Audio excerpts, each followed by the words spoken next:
మీ ఎలాంటి వ్యాపార ప్రకటనలకైనా వెంటనే మా ఛానల్ సంప్రదించండి. ప్రస్తుతం మనతో పాటు ప్రముఖ ఆధ్యాత్మికవేత్త వేదిక్ ఆస్ట్రాలజర్ గోనుగుంట్ల సురేష్ బాబు గారు ఉన్నారు. సో గురువు గారితో మాట్లాడేద్దాం. నమస్కారం గురుగారు. ఓం గం గణపతయే నమః. స్వర్ణలక్ష్మి నమస్తే అస్తు. పరబ్రహ్మ స్వరూపిణి రాజ్యం దేహి ధనం దేహి సర్వకామాంచ దేహి మే. గురుగారు, శ్రీ పరాభవ నామ సంవత్సరం ఉగాది రాశి ఫలితాలు చర్చించుకుందాం. దీనిలో భాగంగా కుంభరాశి వాళ్ళకి ఈ సంవత్సరం ఏ విధంగా ఉంటుంది, ఏళ్ళనాటి శని తాలూకు ఇంపాక్ట్ ఎంతవరకు ఉంటుంది, ఉగాది పచ్చడిలో ఏ ఫ్లేవర్ ఈ సంవత్సరం వీళ్ళకి ఎక్కువగా తగులుతుంది అంటారు? సో మణికంఠ గారు, మీరు అడిగే క్వశ్చన్ చాలా బాగుందండి. ఉగాది పచ్చడితో స్టార్ట్ చేశారు. ముందుగా మనం రాసులకు వెళ్ళే ముందు ఈ యొక్క సంవత్సరం యొక్క మీనింగ్ తెలుసుకుంటే మన టోటల్గా ఓవరాల్ థీమ్ మనం తెలిసిపోతుంది.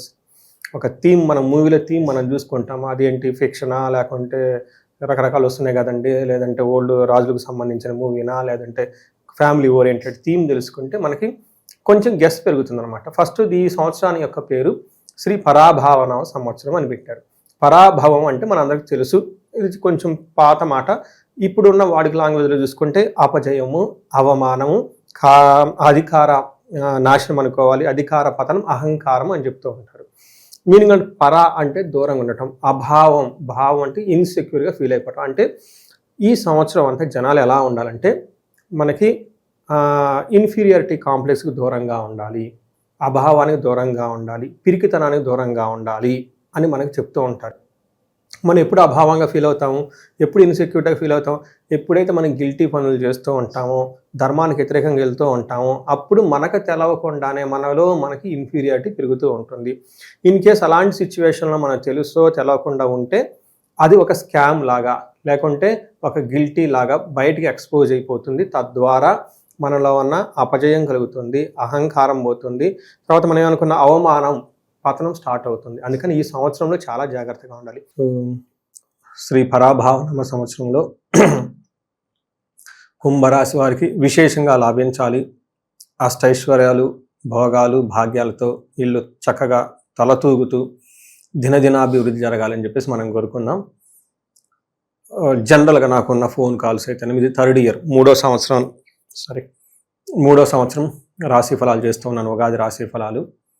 అప్పటి నుంచి కాల్స్ రావటం చూసుకున్న టైంలో ఈ కుంభరాశి వాళ్ళు ఒకనొక టైంలో పీక్గా బాగా ఇబ్బందులు పడి ఉన్నారు. మొదట్లో 1 year బ్యాక్, లాస్ట్ ఇయర్ చాలా వరకు ప్రాబ్లమ్స్లోంచి పీక్ డౌన్ పోయేసి మళ్ళీ ఇంప్రూవ్మెంట్ రావటం ఇలా జరుగుతూ ఉంది. ఈ క్రమంలో చూసుకుంటే శ్రీ పరాభావనామ సంవత్సరంలో వీళ్ళకి మిక్స్డ్గా ఉంటుంది. అయితే ఇంతకుముందు టైంతో కంపేర్ చేసుకుంటే చాలా బాగుంటాయి. అంటే ఓవరాల్ వీళ్ళకి డే బై డే ఒక్కొక్క రోజు గడిచే కొంది చాలా అభివృద్ధి ఉంటుంది. ఎందుకంటే ఏలినాటి శని యొక్క ప్రభావం తగ్గిపోతూ ఉంటుంది. ఏలినాటి శని ప్రభావం తగ్గిపోతూ ఉండటంతో కొత్త ఆపర్చునిటీస్ రావటం, చాలా స్ట్రాంగ్గా తయారవటం, ఉన్నతంగా ఎదుగుతూ ఉంటారు. అంటే వీళ్ళకి they are moving towards prosperity. Okay, అభివృద్ధి వైపు వీళ్ళకి దూసుకొని వెళ్ళిపోతూ ఉన్న ఒక రాశి. ఇంకొకసారి సింపుల్ వర్డ్స్లో చెప్పాలంటే అభివృద్ధి వైపు దూసుకొని పోతూ ఉన్న రాశి ఏదైనా ఉంటే కుంభరాశి అని చెప్పుకోవాలి. మనం డీటెయిల్స్ చూసుకునే ముందు వీళ్ళకి ధనిష్ట 3-4 పాదాలు, శతభిషం 1-2-3-4 పాదాలు, పూర్వభద్ర 1-2-3 పాదాలంతా కుంభరాశిలో ఉంటారు. పేరు బలం కనుక చూసుకుంటే గు, గే, గో, సాసి, సూసే, దా అన్న లెటర్స్ అంతా కుంభరాశిలో ఉంటారు. వీళ్ళకి ఆదాయ వ్యయము, రాజ్యపూజ్యం, అవమానం చూసుకుంటే ఆదాయం 2 ఉంది, వ్యయం 8 ఉంది. దీని ప్రకారం మనం ఏం చేసుకుంటామంటే వీళ్ళకి వ్యయానికి తగిన విధంగా డబ్బులు అయితే వచ్చేస్తాయి. ఎక్కువగా దాచిపెట్టుకోవటం ఉండదు, కానీ ఖర్చులు మాత్రం విపరీతంగా అయ్యే అవకాశం ఎక్కువగా ఉంది. ఇది ఒక్కసారి కొంచెం వీళ్ళు మనసులో పెట్టుకుంటే చాలా మంచిది. రెండోది రాజ్యపూజ్యం 4, అవమానం 2. అంటే వీళ్ళకి సమాజంలో స్లోగా ఏలినాటి శని ప్రభావంలో ఉన్నా కానీ బయటపడి అందరిలో గుర్తింపు తెచ్చుకోవటం, మంచి అన్న ఒక పేరు తెచ్చుకోవటం, వాళ్ళ గురించి ఒక పాజిటివ్గా అందరూ మాట్లాడుకోవటం, ఇవంతా జరుగుతూ ఉంటుంది. కావాలని అవమానించే వాళ్ళు అయితే ఎవరు ఉండరు, శత్రువులు అయితే దూరంగా వెళ్ళిపోతారు. వీళ్ళకి ఒక సూచన ఏంటంటే డబ్బు ఖర్చు పెట్టుకునే ముందు చాలా ఆలోచించి ఖర్చు పెడుతూ ఉండాలి. ఆల్రెడీ ఏలినాటి శని ప్రభావంతో ఉండటంతో దుబారా ఖర్చు లాంటివి, హంగులకి, ఆర్భాటాలకి, వినోదాలకి ఎక్కువగా ఖర్చు పెట్టకుండా చాలా జాగ్రత్తగా ఉండటం చాలా ఇంపార్టెంట్. ఇది కూడా వీళ్ళకి జూలై తర్వాత, ఇంకే మనకి గోదావరి పుష్కరాలు ఆ టైం దాటిన తర్వాత కొంచెం జాగ్రత్తగా ఫైనాన్స్ వ్యవహారాలు ఉండడం చాలా ఇంపార్టెంట్. ఇది తప్ప మిగతా అన్ని విషయాలకు బాగుందని మనం చెప్పుకోవాలి. వీళ్ళది గ్రహ సంచారం కనుక చూసుకుంటారండి, శని 2వ ఇంట్లో ఉన్నారు, గురువు 5వ ఇంట్లో జూన్ వరకు ఉండి అక్కడ నుంచి 6వ ఇంట్లోకి వెళ్తూ ఉన్నారు.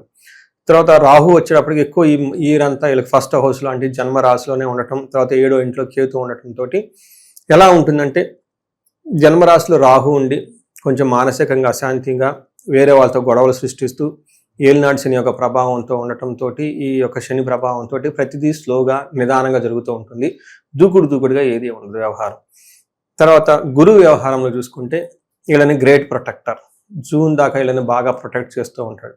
ఆ తర్వాత జూన్ నుంచి వీళ్ళకి గురువు మారటంతో ఇప్పటిదాకా ఏ గురువు అయితే వీళ్ళకి బాగా సపోర్ట్ చేస్తారో ఆ గురువు సపోర్ట్ చేయకుండా స్లో అయ్యే అవకాశం ఉంటుంది. కానీ ఇదే టయానికి మనకి శని కూడా ఇంప్రూవ్మెంట్ అయ్యేసి అతని యొక్క ప్రభావం పోయేసి పోతుంది. అంటే శని ఇంప్రూవ్ అవుతూ ఉన్నాడు వీళ్ళకి మంచి చేయటంలో. గురువు వచ్చేటప్పటికి ఇప్పటిదాకా వీళ్ళకి కాపాడుతున్న గురువు కొంచెం సైడ్ అవుతున్నాడని చెప్పుకోవాలి. వీళ్ళకి కొంచెం ట్రికీగా ఉంటుంది, కొంచెం స్లో అండ్ ఏమంటారు చూసుకొని జాగ్రత్తగా వెళ్ళే టైం వీళ్ళది. ఇంకా దూకుడుగా ఎట్లా పడితే అట్లా వెళ్ళే టైం అయితే కాదు. బట్ ఓవరాల్గా పాజిటివ్ సైడ్లో అయితే ఖచ్చితంగా ఈ రాశి వాళ్ళు ఉంటారని చెప్పుకోవచ్చు. శని వీళ్ళకి 2వ ఇంట్లో ఉండటంతో వీళ్ళ యొక్క ప్రభావం ఎలా ఉంటుందంటే ఏమంటారు సదా వైరం సతతం కార్యనాశనం. ఎప్పుడు ఏదో ఒక విధంగా గొడవలు అయ్యే అవకాశం, మనస్పర్ధలు వచ్చే అవకాశం. ఏదైనా కనుక పని చేస్తే 10 రోజులు అవ్వాల్సింది ఆ పని తొందరగా కాదు, అది 40 రోజులు 30 రోజులు పడుతుంది. అంటే టైం ఎక్కువ పడుతూ ఉంటుంది. వీళ్ళకి పేషెన్స్ ఎక్కువ ఉండాలి. అలానే పని కాదని ఏం కాదు, అంటే ఆ టైం లేని వీళ్ళు మైండ్లో పెట్టుకుంటే హ్యాపీగా ఉంటారు. అవును స్లో అవుతుంది కానివ్వండి, 2 రోజులు అయితే 10 రోజులు అవుతుంది కానీ అంటే మనం స్టాప్ చేయకూడదు. తొందరగా ఇన్వెస్ట్మెంట్లు పెట్టుకుని తొందరగా ఏదో చేసేద్దామన్న ఒక దూకుడుతనం అనేది ఈ రాశి వాళ్ళకి పనికిరాదు. ఖచ్చితంగా పనులు అయితే అవుతాయి కానీ వేరే వాళ్ళకి 10 రోజులు అయింది, వీళ్ళకి 30 రోజులకు 40 రోజులకు అవుతుంది అనేది ఈ టైం లైన్ గ్యాప్ పెట్టుకోవాలి. అలానే వీళ్ళకి ఏమని చెప్తారంటే సంచార స్వజనే ద్వేషం. అంటే వీళ్ళ చుట్టుపక్కల ఉన్న వాళ్ళే వీళ్ళని ద్వేషిస్తూ ఉంటారు, పైకి నవ్వుతూ ఉంటారు, ఎప్పుడు వీళ్ళని కిందకు దోసేద్దామని వెయిట్ చేస్తూ ఉంటారు. కాబట్టి జాగ్రత్తగా ఉండాలి. అయితే వాళ్ళు రహస్యంగా ఉంటారు కాబట్టి వీళ్ళకి కనపడరు కాబట్టి చాలా జాగ్రత్తగా ఉండాలి. అందుకని 1కి 2 సార్లు జాగ్రత్తగా చూసుకుంటూ ఉండాలి. అలానే ఎడ్యుకేషన్కి సంబంధించిన వ్యవహారాలు కొంచెం స్లోగా ఉంటారు వీళ్ళు. తర్వాత ఓవరాల్గా సాటిస్ఫాక్షన్ చూసుకుంటే అంటే అప్స్ అండ్ డౌన్స్ ఉంటాయి, బట్ ఓవరాల్గా సాటిస్ఫాక్షన్ చూసుకుంటే చాలా ఇంప్రూవ్మెంట్ వచ్చేసి ఇంటర్నల్గా ఒక సాటిస్ఫాక్షన్ లెవెల్ చాలా ఎక్కువగా ఉంటుంది. ఈ శని వల్ల ఓవరాల్గా అంటే వర్క్ అవుతుంది, కష్టపడినా కానీ పని అవటంతో దాంతో సాటిస్ఫాక్షన్ లెవెల్ చాలా బాగుంటుంది, సంతృప్తికరంగా ఉంటుంది జీవితం. గురువు వీళ్ళకి 5వ స్థానంలో ఉండటంతో జూన్ వరకు అయితే ఎలాంటి ప్రాబ్లం వచ్చినా చక్కగా హ్యాండిల్ చేసుకుంటూ వెళ్ళిపోతారండి, ప్రాబ్లమే లేదు. ఈ టైంలో వీళ్ళు తీర్థయాత్రలు బాగా తిరుగుతారు, హోమాలు యజ్ఞాలు బాగా జీవించుకుంటూ ఉంటారు. దీంతోపాటు మంచి హెల్తీగా ఉంటుంది, ఇటు అటు ట్రాన్స్ఫర్స్ అయ్యే అవకాశం కూడా ఎక్కువగా ఉంటుంది వీళ్ళకి. గురువు అర్ధలాభం అంటే అర్ధలాభం తదైశ్వర్యం స్వకర్మరతి హరిషితం అని చెప్తారు. ఏదైనా పని చేస్తే చక్కగా అందరూ మెచ్చుకోవటము, తర్వాత అర్ధలాభం ధన ప్రకారం బాగుండటం, ఐశ్వర్యవంతంగా ఉండుతూ ఉంటారు, అందరు జనాలు మెచ్చుకుంటూ ఉంటారు. ఇది ఎప్పటి వరకు అండి మనకి జూన్ వరకు. జూన్ తర్వాత కొంచెం వీళ్ళకి గురువు వేరే ప్లేస్కి వెళ్ళిపోవటంతో మిక్స్డ్ రిజల్ట్ ఉందని చెప్తుంటారు. ఈ టైంలో చోర అగ్ని నృప్రభీతి ఇచ్చ అని చెప్తారు. అంటే ఈ టైంలో జూన్ తర్వాత వీళ్ళకి దొంగతనాలు జరిగే అవకాశము, తర్వాత గవర్నమెంట్ అఫీషియల్ నుంచి ప్రాబ్లము, లేదంటే బాస్ నుంచి ప్రాబ్లం, కొంచెం భీతిగా ఉండే అవకాశం ఎక్కువగా ఉంటుంది. తర్వాత ఇది ఒక నెగిటివ్ సైడ్. పాజిటివ్ సైడ్లో మంచి ఫుడ్ తింటుంటారు, హ్యాపీగా ఉంటారు. మనకి పురాణాల్లో ఏం చెప్తారంటే సత్యముని ఒక ముని ఉండేవాళ్ళు, వాళ్ళు చాలా బాగా తపశక్తి కలిగిన వ్యక్తి. అతను ఒకరోజు ఈ రాజుకోటలో తిరుగుతూ ఉండేవాడు చూడటానికి. ఆ నెక్స్ట్ రోజు ఆ రాణి గారి యొక్క ఒక విలువైన వజ్రం పోతుంది, ఒక నగ పోతుంది. దీంతో రాజుగారు కోపం వచ్చేసి ఆయన పిలిపించేసి శిక్ష వేస్తాడు. తర్వాత రాజుగారు తెలిసిపోతుంది ఇతను కాదు, ఇతను చేయలేదు, వేరే వాళ్ళు చేశారు, అది ఎక్కడో రాణిగారు మిస్ప్లేక్ చేసుకున్నారని పిలిచేసి అతనికి క్షమాపణ చెప్పేసి అతనికి ఇవ్వాల్సిన ఇచ్చి పంపిస్తూ ఉంటారు. ఇది ఎందుకు చెప్తున్నామంటే ఈ జూన్ తర్వాత ఇలా అంటే ఎగ్జాక్ట్గా ఇలా జరుగుతుందని కాదు, ఇలా వీళ్ళకి పాపం తప్పు లేకపోయినా వీళ్ళ మీద నిందలు వచ్చి రావటం, అనవసరంగా వీళ్ళని ఏదో చేసే అవకాశం ఎక్కువగా ఉంటుంది. ఇది కొంచెం గమనించుకోవాలి. అందుకనే చోర అగ్ని నృప భీతి అంటారు. అంటే దే ఆర్ ఇన్నోసెంట్ కానీ వాళ్ళ నుంచి వచ్చి ప్రాబ్లమ్స్ వచ్చే అవకాశం ఎక్కువగా ఉంటుంది. ఇది మనకి పురాణాల్లో ఒక స్టోరీ కూడా ఉంది. ఆ ముని కూడాను గురువు 6వ స్థానంలో ఉండవచ్చు. అందుకని ఈ గ్రహాలు మునుల దగ్గర నుంచి దేవతల దగ్గర నుంచి ప్రతి ఒక్కళ్ళకి పీడించకుండా అయితే ఖచ్చితంగా ఉండవు. కొంతమంది ఒక థియరీ కూడా చెప్తా ఉంటారు, ఏమండి మాది పలాని రాశి, శని రాశి వాళ్ళకి ఇబ్బంది పెట్టరంట అని. అలా ఏముండదు. నేను చెప్పినమ్మా 0.001% శని డిస్కౌంట్ ఇవ్వడు. డిస్కౌంట్ ఇచ్చే గాడ్ శని కాదు, 100% పర్ఫెక్ట్గా ఉండే గాడ్ ఆయన. అందుకని మీరు ఏ రాశి అయినా కానీ, ఎలాంటి రాశి అయినా, ఏలినాడు శని కానీ అర్ధాష్టమి శనిలో వాళ్ళు ఖచ్చితంగా శని పెట్టుకొని చేరాల్సిందే. కర్మఫలం తీసేస్తాడు. అంతకుముందు మీరు ఓవర్ యాక్టింగ్ ఎక్స్ట్రాలు ఇవన్నీ చేసేస్తుంటే మొత్తం కట్ చేసి భూమి మీద పెట్టే గ్రహం, ఏకైక గ్రహం ఎవరంటే శని. ఇంటర్నల్గా ట్రాన్స్ఫార్మ్, మీకు రాంగ్ లాజిక్ ఉంది, రాంగ్ పర్సెప్షన్స్ ఉన్నాయి, ఇవంతా బుర్రలో పెట్టుకున్నారంతా తీసేసి భూమి మీద నిలబెట్టే ఒక వ్యక్తి ఎవరంటే శని. ఈ శని వీళ్ళకి ఎప్పుడు శని ఇవ్వకుండా ఉండడండి రిజల్ట్. చాలా మందికి తెలవదు. కాకపోతే ట్విస్టులు పెట్టేసి ఇస్తాడు. కష్టపెట్టి మరీ ఫలితం ఇస్తాడు అని చెప్పి మనం మాట్లాడుకుంటూ ఉంటాం. డిసిప్లిన్గా ఉండాలి, కన్సిస్టెంట్గా వర్క్ చేసుకుంటూ ఉండాలి. తర్వాత రివార్డ్ లాస్ట్లో వస్తుంది. ఇలా స్టెప్ బై స్టెప్ ఇచ్చే గ్రహం శని. తర్వాత రాహు వీళ్ళకి ఫస్ట్ హౌస్లోని వీళ్ళ సొంత రాశిలో ఉండటంతో గొడవలు అయ్యే అవకాశం, మనస్పర్ధలు వచ్చే అవకాశం ఎక్కువగా ఉంటుంది. ప్రిజుడిస్, ఇది నా వాళ్ళు, ఇది మన వాళ్ళు, పరాయి వాళ్ళు, ఇలా ఈ టైప్కి సంబంధించి వాతావరణం వీళ్ళ చుట్టూ ఎక్కువగా ఉంటుంది. దేశ సంచారం, ప్రవాసం, రాహు ఫస్ట్ హౌస్లో ఉండటంతో ఉన్న ఊర్లో ఉన్న ప్లేస్లో కాకుండా దూరంగా వెళ్ళిపోయి దూరంగా ఉండే అవకాశం ఎక్కువగా ఉంటుంది. ఇది ధనానికి కూడా అప్పుడప్పుడు ఇబ్బందులు పడుతూ ఉంటారు. పార్ట్నర్స్ తోటి, తర్వాత వైఫ్ అండ్ హస్బెండ్ మధ్య గొడవలు, మనస్పర్ధలు, బిజినెస్ పార్ట్నర్స్తో ఆటంకాలు ఇవన్నీ వచ్చే అవకాశం ఎక్కువగా ఉంటుంది. బట్ అది కూడా మనకి అక్టోబర్ దసరా పండగ వరకు బాగుంటుంది. ఆ తర్వాత నుంచి రాహు కూడా మారుతూ ఉండటంతో వీళ్ళకి ఓవరాల్గా చూసుకుంటే బాగుంటుందని మనం చెప్పుకోవచ్చు. బట్ ఓవరాల్గా ఈ రాశి వాళ్ళకి ఫారిన్ కనెక్షన్స్, ఫారిన్ ఇన్కమ్ ఇవి ఎక్కువగా వచ్చే అవకాశం ఉంటుంది. సోషల్ మీడియా ఉన్న వాళ్ళకి చాలా బాగా కలిసి వచ్చే అవకాశం ఎక్కువ ఉంటుంది. ఇది మనకి సూక్ష్మంగా కుంభరాశి వాళ్ళ గురించి చెప్పుకోవచ్చు. ఈ రాశిలో ఉన్న నక్షత్రాల వాళ్ళకి ప్రత్యేకంగా ఈ సంవత్సరం ఎటువంటి ఫలితాలు ఉంటాయి? సో నక్షత్రం ధనిష్ట, శతభిషం, పూర్వభాద్ర నక్షత్రాలు ఇందులో ఉంటుంది. ధనిష్ట నక్షత్రం వాళ్ళకి ఓవరాల్గా సంతోషంగా ఉంటారు, రాజ్య లాభము, ఏదో ఒక పదవి ఖచ్చితంగా, ఒక ప్రమోషన్ అవన్నీ వచ్చేస్తుంటుంది. ఎందుకంటే వీళ్ళకి దినాభివృద్ధి జరిగే రాశి ఈ కుంభరాశి.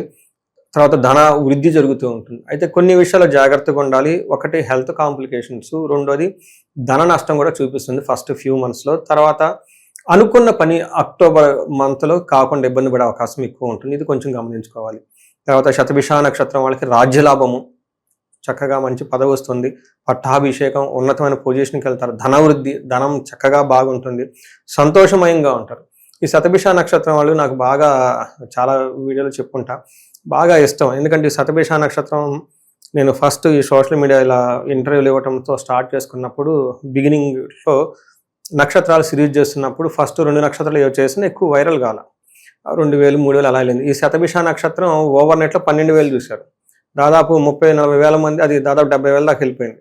అందులోంచి చాలా కాల్స్ నాకు వచ్చినాయి ఈ శతభిష నక్షత్రం వాళ్ళు. ఫస్ట్ కాలు శుభం ఒక లేడీ చేసింది. పాపం వాళ్ళు చాలా రోజులు నాతో టచ్లో ఉండేవాళ్ళు. అందుకని ఈ శతభిష నక్షత్రం వాళ్ళకి అప్పట్లో కుంభరాశి వాళ్ళకి ఏలినాడు బాగా ఎక్కువ స్టేజ్లో ఉండి ఎక్కువ కాల్స్ అక్కడి నుంచి వస్తూ ఉండే అనమాట. నాకు ఇప్పుడు ఎందుకు హ్యాపీగా ఉందంటే ఈ పరాభావ నామ సంవత్సరంలో అన్ని విషయాల్లో బాగా చక్కగా హ్యాపీగా ఉన్న నక్షత్రం శతభిష నక్షత్రం. అందుకని నేను పర్సనల్గా హ్యాపీ ఫీల్ అవుతాయి, వీళ్ళకి అన్ని విధాలుగా బాగుంది కాబట్టి. పూర్వభాద్ర నక్షత్రం వాళ్ళకి సంతోషకరంగా ఉంటుంది, రాజ్యలాభం ఉంటుంది, ధనవృద్ధి, ధనలాభము, సుఖము, హెల్తీగా ఉంటారు. హెల్త్ లాస్ట్ ఇయర్ ఎండ్లో కొంచెం ఈ పూర్వభాద్ర నక్షత్రం వాళ్ళు హెల్త్ కాంప్లికేషన్స్ ఉండే అవకాశం ఎక్కువ ఉంటుంది. సో ఓవరాల్గా చూసుకుంటే ఈ కుంభరాశి వాళ్ళు ఒక పురోగభివృద్ధి, ఓకే, టువర్డ్స్ ప్రాస్పరిటీ దూసుకొని పోయే ఒక రాశి అని మనం చెప్పాలి. ఇక వీళ్ళకి ఈ సంవత్సరం టర్నింగ్ పాయింట్ అంటే ఏం చెప్తారు గురుగారు? వీళ్ళకి టర్నింగ్ పాయింట్ అంటేనండి శని, ఏలినాటి యొక్క శని ప్రభావం చాలా తగ్గుతూ ఉంటుంది. గురువు ఇప్పటిదాకా కాపాడాడు, కానీ తర్వాత గురువు అంత ఎక్కువ సపోర్ట్ ఇవ్వకపోయినా కానీ ముందుకు వెళ్తారు. అది ఒకటి. ఫారిన్ కనెక్షన్స్, కొత్త కనెక్షన్స్తో వీళ్ళకి మొత్తం మళ్ళీ రీస్టార్ట్ చేసుకుంటారు. ఒక కొత్త న్యూ బిగినింగ్ ఈ శ్రీ పరాభావనామ సంవత్సరం వీళ్ళకి జరుగుతూ ఉంటుందండి. ఈ సంవత్సరం విశేషంగా ఎటువంటి పరిహారాలు, దైవారాధనలు ఉంటే బాగుంటుందంట? వీళ్ళకి ప్రతి ఒక్కరికి కుంభకోణం నవగ్రహ టెంపుల్స్ చూసుకోవాలి. తర్వాత శని పిప్పలాద స్తోత్రం చదువుకుంటూ ఉండాలి. శనికి సంపూర్ణ శాంతి పూజలు చేయించుకోవాలి. శని పాశుపత అభిషేకం అని ఉంటుంది, తైలాభిషేకం అని కూడా అంటారు, అది చేయించుకుంటూ ఉంటే ఇంకా చాలా బాగుంటుంది. ఎవరైతే వీళ్ళకి మల్టీ సోర్సెస్ ఆఫ్ ఇన్కమ్ కావాలి, ఆర్థికంగా ఇంకా బాగుండాలనుకుంటారో స్వర్ణలక్ష్మి విశేష హోమం చేయించుకుంటే చాలా చక్కగా బాగుంటుంది. భార్యాభర్తల అన్యోన్య దాంపత్య పాశుపత అభిషేకము. ఇవి కాకుండా వాళ్ళ ఇండివిజువల్ జాతకములు ఎవరైనా కనుక ఏదైనా ప్రాబ్లమ్స్ ఫేస్ చేస్తూ ఉంటే ఒక్కసారి వాళ్ళ జాతకాలు చూపించుకుంటే చాలా ఉత్తమం. కొన్నిసార్లు ఏమవుతుందంటే మనం ఇంకా శని ఈ ప్రభావంతోనే ఉన్నట్లు ఫీలింగ్ మాకు కూడా వస్తుంది. కానీ శని తన ప్రభావాన్ని రోజు రోజుకి తగ్గిపోతూ ఉంటారు కాబట్టి కొత్త కొత్త ఆపర్చునిటీస్ రావాలి. ఈ టైంలో రాలేదు అంటే కారణం ఏంటంటే వాళ్ళ ఇండివిడ్యువల్ జాతకంలో ఏమైనా దోషాలు ఉన్నాయా, శాపాలు ఉన్నాయా అవి చెక్ చేసుకోవాలి. అవి చెక్ చేసుకొని వాటికి సంబంధించిన పరిహారాలు, ఆ దశలో అంతర్దశకు సంబంధించిన వాళ్ళ యొక్క నాయకులు, ఆ గ్రహాలకు సంబంధించిన శాంతులు చేసుకుంటూ, విశేష శాంతులు చేసుకుంటూ ఉంటే 1-2 సార్లు ఖచ్చితంగా రిజల్ట్ అయితే ఉంటుందండి. రిజల్ట్ రాకుండా ఏముండదు. ఎందుకంటే కుంభరాశి వాళ్ళకు కూడా లాస్ట్ హోల్ ఇయర్లో ఏలినాటి ప్రభావంతో ఉండటంతో చాలా వరకు దగ్గరుండి నేను పూజలు చేయించాను, నేను అభిషేకాలు చేయించాను, నేను పాశుపత అభిషేకాలు చేయించాను. H1B వీసాల దగ్గర నుంచి, గ్రీన్ కార్డుల దగ్గర నుంచి, వైఫ్ అండ్ హస్బెండ్ సీరియస్గా ఫైట్ చేసుకొని వైఫ్ వచ్చేసి ఇక్కడ ల్యాండ్ అయిపోయి నెక్స్ట్ డే వాళ్ళ మదర్ని ఫాదర్ని తీసుకొని నన్ను కలిసి చూసుకుంటే ఇద్దరికి శని ప్రభావం ఉంది, ఇద్దరికి కౌన్సిలింగ్ చేసి ఇట్లా చాలా వరకు చేయటం జరిగిందండి. సో ఈ రాశి వాళ్ళకి ఏదైనా ఇండివిజువల్గా ఇంకా ప్రాబ్లం ఏదైనా ఉంటే కనుక ఒకసారి పరిహారాలు చేసుకుంటే లైఫ్ 10 రెట్లు ముందుకెళ్ళే అవకాశం ఖచ్చితంగా ఉంటుందండి. ఓవరాల్గా కుంభరాశి వారి స్థితిగతులు ఈ నూతన సంవత్సరం ఏ విధంగా ఉండబోతుందో మంచి విశ్లేషణ అందించారు. ధన్యవాదాలు. ధన్యవాదాలండి.